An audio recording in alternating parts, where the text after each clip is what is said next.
Skozi Kamnik je zavel duh po zgodovini, Mediteranu in aktualnih evropskih diskusijah.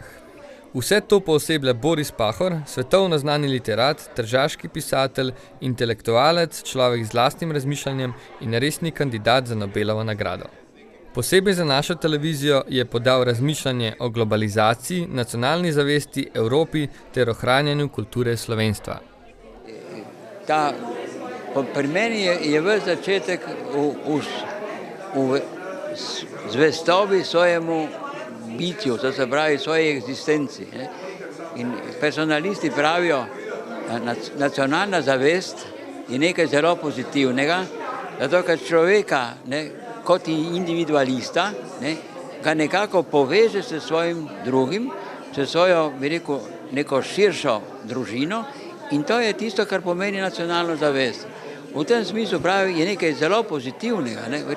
Medtem ko, če hočemo govoriti o nacionalizmu, ne moremo dati skupaj teh dveh, ker ne spadata zraven. Zdaj, da bi zdaj mi uničevali nacionalno zavest v smislu priti nekemu globalizmu, pa bi bila velika neumnost.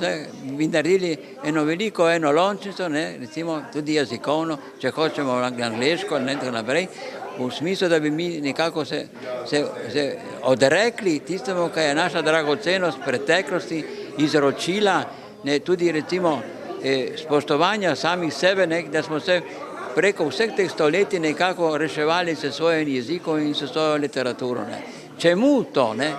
Velike države, Širak je rekel, ko sem bil tam povabljen, recimo, ko je Slovenija šla v Evropo, je rekel, mi bomo jutri, ko bomo velika Evropa, velika družina, bomo bolj Španci, bolj Italijani, bolj Francozi, kako smo danes.